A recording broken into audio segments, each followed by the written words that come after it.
Hello, everybody. Tim Hughes here. I'm the CEO and co-founder of DLA Ignite. With me today, I've got Mo Kanjilal. And what we're going to be doing is that we're going to be talking about inclusion, diversity, and how to start a journey to get your organization to be more inclusive and more diverse. Mo, we always start by asking the same question. Where can people find you? Yes, so our website is watchthispace.uk. And on social media, I'm at Mo Kanjilal. So that's Kanjilal. And if you want to email us, it's hello@watchthispace.uk. So I can't hold it up because I don't have a copy, but I've read a soft copy of your book, which is excellent. Which for those that might be just listening, they can't see the video, is behind Mo's head, which is called The Inclusion Journey. That's right. So congratulations on the book. Thank you. It's very exciting. I'm sure. Another Kogan Page author. Yes, that's right. Yeah. So tell us, what was the inspiration behind the book? So my business partner, Allegra Chapman, and we founded our business, Watch This Space, during the pandemic. And it was because we'd both had, I know not a great time to start a business, but we'd both had experiences in workplaces where we'd experienced discrimination. We'd seen a lot of other people had experienced that. We knew there was a lot of things that employers could do. And we'd already been working on different things around that. We ran a community group for women in tech. So in the 2020 lockdown, we said, well, look, we've got some time. We can't leave the house. Why don't we try starting this business? So that was the start of our business. And right at the beginning, we had a list of things we wanted to achieve. And they were things like, we want to win an award, we want some things to happen. And one of them was we want to write a book, because both of us are writers. Since we were children, we've wanted to write a book. And so we had this idea, and it's an idea that's been building in the 4 years that we've been running the business, because we create a lot of content. So we had the idea. And then a year ago, we were approached by Kogan Page, who said, would you like to write a book? And we said, yes, we really would like to write a book. So that's how it happened. And we decided to go ahead with quite a quick publication date. So we wrote the book fairly quickly. So we wrote it between October and February, so that it's ready for release this year. Yeah, so it was ready for release this year, because anyone who's written a book knows there's quite a lot of things you have to do to actually get the book to publication. So so the book, I've read the book and I think it's excellent. I mean, it's for anybody that wants to start who believes in inclusion and diversity, who wants to start the journey to do that. It's just a great book to dive in and to learn about that. You've written it in 4 parts, haven't you, in terms of the progression that the people or the leadership team need to go through in terms of going on that journey. You've also got some case studies, because one of your case studies I've actually been to quite recently, which is the Richmond Hill Hotel. Oh, okay, yeah. So yeah, we base the book, The Inclusion Journey, is based around the work that we do, where we take organisations through a journey, because we say there is no one thing you could do, no form you can fill in, box you can tick, 1 hour training course you can do and you're done. It's a journey. You have to get everybody on board. You have to figure out the steps you need to take and really go through all the things you need to do. And the case studies in it, they're not all clients of ours, but Richmond Hill Hotel is a client of ours that we worked with. On their inclusion journey. We worked with them over a number of months, and they were a really great story about how they really increased employee engagement through working on this. So yeah, it was a great one. So if we work through the parts, so part 1 is progress, how to target or how to get things moving in your organization. So talk us about how you would get things going in an organization. So the first thing you have to do is the organisation has to want to do this. You've got to get the leadership team on board. And that's one of our kind of tests when we're working with organisations is the leadership team, are the leaders really engaged in this? Do they see the point in it? And so we talk about the world around us, why this is important, because this is important for so many reasons. It's not just about, filling in a form and doing the right thing. It's because people feel more engaged, they feel happier, they feel more ready to contribute in organisations where they feel like they're included. So you have to do all of that groundwork to really figure out how to engage everybody before you embark on the journey. And we look at, that's why it's very journey themed, the book, because we look at how you do that. How do you engage different people? What are the things you need to do? What are the things you need to look at? What's the data you need as well to get started? Because you need to know what your starting point is before you can decide where you're going to move to. So that's the kind of first section of the book, is looking for sort of preparing for the journey. And then we take you through as you go through the different stages of the book. I think there's so many things, isn't there, around that diversity and inclusion, and quite often they're not talked about. Because I had someone contact me who said, my company's just been taken over. Can you look at the company that's taken over? Do you think I will fit in? And my response to it was no. And he said, yeah, I'm not going to. He said, that's what I was thinking. I'm not going to. I'm going to go and do my own thing.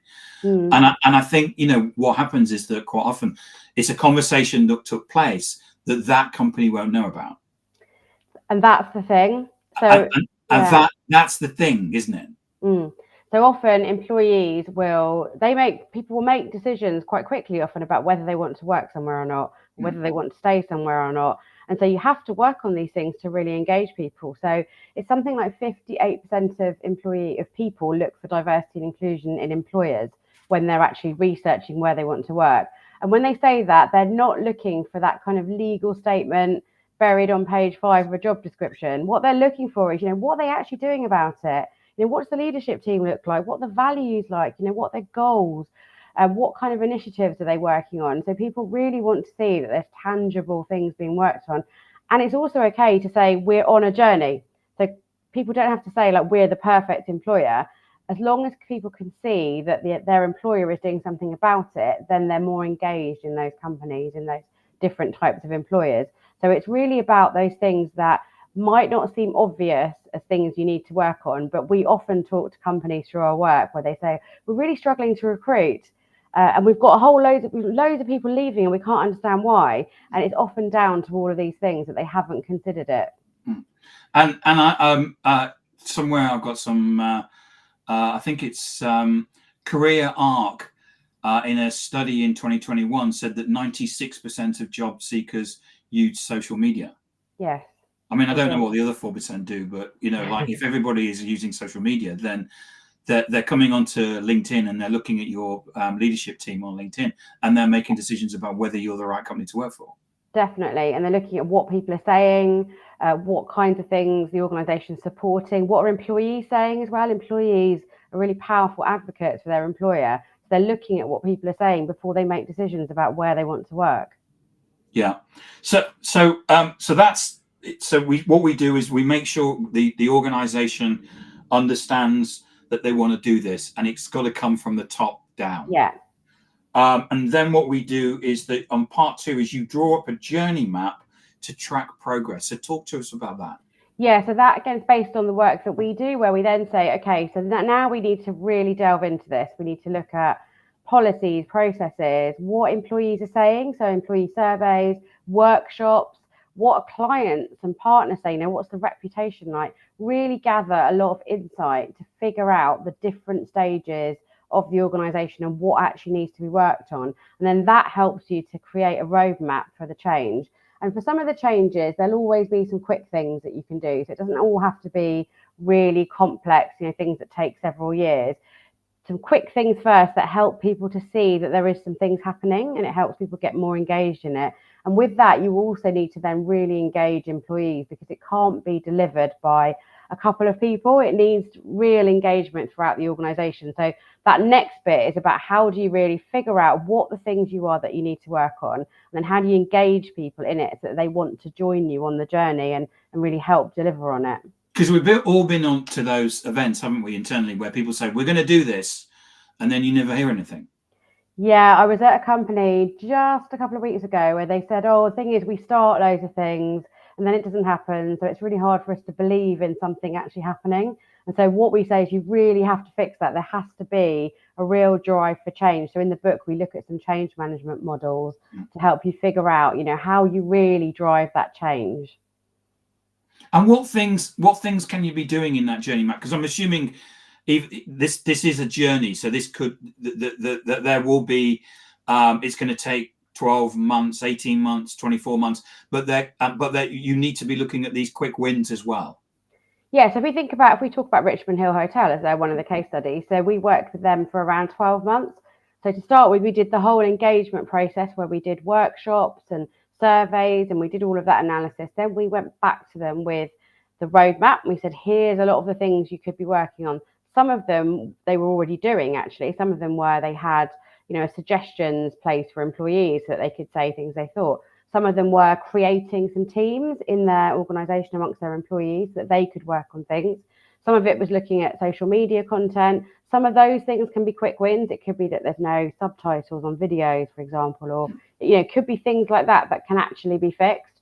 And then you need to do the more program of change. So with them, we did a training program where all teams did training with us. So we would have mixed groups, which could be people that were working in the bar, people working in the restaurant, people working in the offices, people working housekeeping, all different people all together working and learning together. And it wasn't just one training that they do. They did several things over several months with gaps in between so that they could go and work on things and then come back together. And the fact that they all came together for that training meant they all talked about it, and it created that kind of momentum of change. Because I've done a course with LinkedIn where they teach you about using LinkedIn as a platform from an inclusion and diversity perspective. Yeah. And that's about making sure you understand that people are using screen readers, for example, and to understand a lot of the even to write hashtags in a particular way to support screen readers and stuff like that, which so many people that sighted people just wouldn't probably understand. Yeah, and there's what we also say about all these things is you're not taking things away from anybody by using these features. You're actually making it a better experience for everyone. Because if you use contrasting colours, well, a lot of people have trouble seeing colours. So they may not declare that, they may not tell you that. So if you make sure your social media and your website uses really good contrasting colours that makes it accessible, you're making a better experience for everyone. So it's really including everyone. So there's those sorts of things that can be worked on quite early on if there's things like that to do. It could be things like, job advert templates, things like that can be sort of early stage things we work on before we get to the sort of bigger things that are going to take more people to drive the change. So the third part, and some people in the audience may be thinking this already, is that you talk about the problems that you will encounter, because I'm sure there's lots of people that are saying, here we go again. Yeah, and we wrote it in quite a conversational style, the kind of, you might be sitting there thinking, what's the point of this? So you have to consider what bumps in the road there might be. So there's going to be, detractors, people that are rolling their eyes thinking, oh, this is a load of nonsense. Why have I got to do this? There could be people that have just got too much to do. How do you engage them? There could be people that like getting things started, perhaps don't continue with doing things. So you have to really consider all the different ways in which things could stall and go wrong, and how you make sure it keeps moving. What are the things you can do to keep it moving? And some of the case studies in the book talked about that. The fact that you really have to focus on it. You have to have different people in the organization really committed to this and working on it to make sure you continue to drive the change, because otherwise it becomes work that's shelved somewhere and someone says, oh yeah, do you remember when we did that work? Oh look, we've got a problem. We've got nobody applying for our jobs and our productivity is plummeting and we've got no new ideas.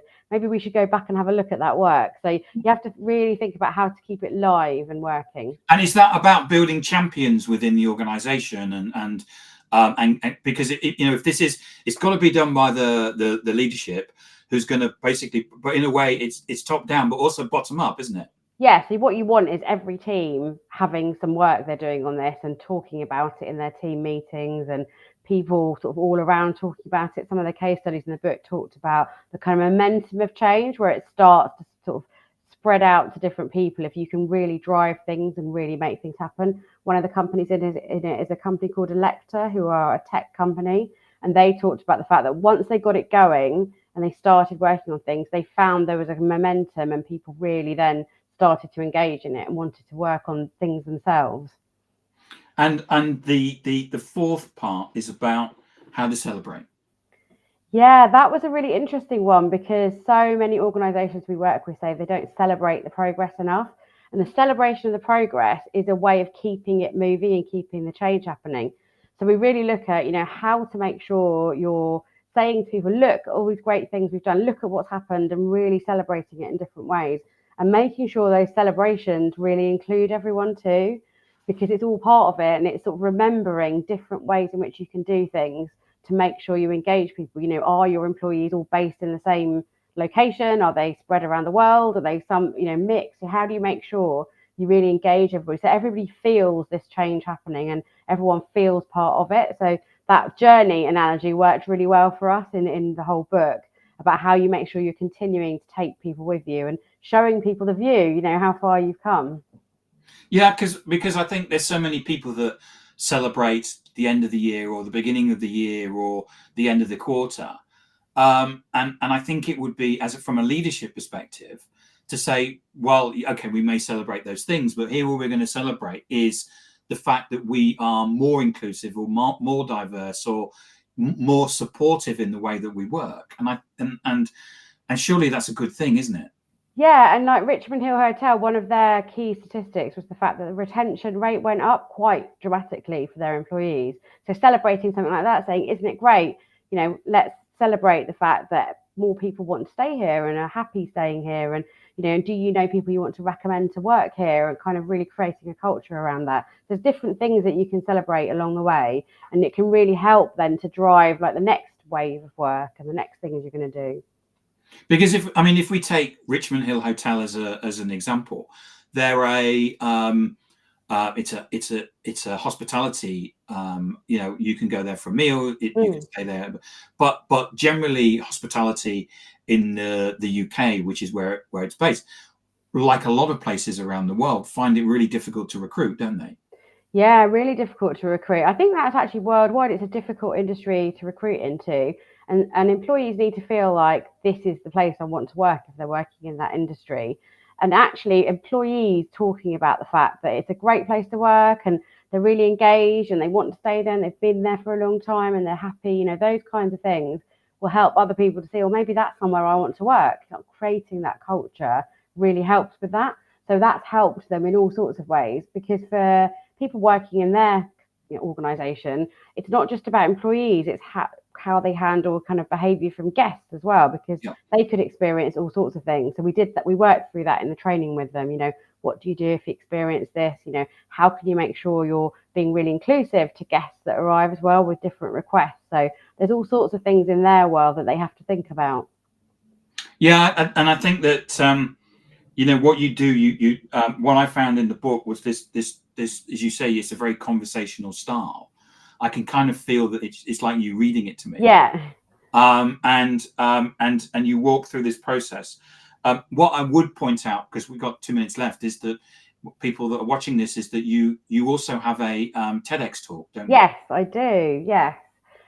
So just give us a brief overview about your TEDx. Yes, in 2 minutes. So it's sort of connected. So I did a TEDx talk, which is available on YouTube and it's on our website. And it's about understanding the power in our differences, because we are all different. And instead of being repelled by someone who's different to you or walking away from someone who has a different opinion to you, what about if we understood each other more and listened to each other and learned from each other's perspectives?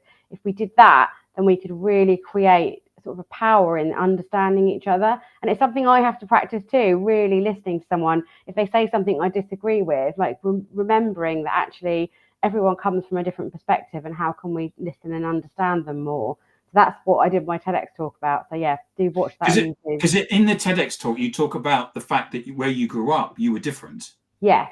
So I grew up in deepest East Anglia, where there were not many brown people. And my full name isn't Mo, it's Mousumi. Yes. I'm named after a famous Bengali film star, but of course, where I was growing up, no one knew that name. So I was named after this film star that had no reference in East Anglia. And so my name got shortened to Mo. Because I remember I was watching it and I was thinking, well, Mo is a very sort of like English name. And I thought, and then you sort of like, you explained that actually you call yourself Mo because what you had to do was actually fit in. Yeah. And a lot of people in the South Asian culture talk about that because our names are quite different. And so they often get shortened and changed. And as a child, when people say to you, why did you let people change it? And it's like, as a child, though, it takes a lot of courage to say, actually, that's not my name, when you're already feeling different and awkward. So it was a way of kind of fitting in that I think a lot of people do. And I now look back on it and wish I hadn't let people shorten it. But then I've now been Mo for longer than I've been Mousumi. So it would now be weird to just switch back as well. Yeah, I have a mate who's Devinder, but he calls himself Dave. Yeah, see, there you go. And I want to. No. I've been Dave for 30 years now, so I'm going to be Dave for the rest of my life. But Devinder's a much nicer name. It is a much nicer name. Yes. Yeah, that's the thing. It's such a shame, but hopefully more people will start to reclaim their names now. Hopefully. Yeah. So Mo, thank you so much for coming on and talking to us about your book. Thank you. If I wanted to buy a copy, where could I get it? So it's available at most book retailers. So you can go to Amazon, Waterstones. If you go to the Kogan Page website and put in Kogan Page 20 as the code, you get 20% off. But you'll be able to find it at all book retailers. Fantastic. And where can we find you? So our website is watchthispace.uk, and on social media, I'm at Mo Kanjilal. So you'll be able to find me on platforms like LinkedIn, Twitter, Instagram, and places like that. Thank you so much, Mo, for coming on talking about the book. It's an excellent book. And certainly anybody who's thinking about doing any sort of diversity or inclusion journey within an organization, they've got to read it. Yes, please read it. That's what we want. Please buy it. Please buy it. Go to Amazon and buy it. Yes, exactly. Mo, thank you so much.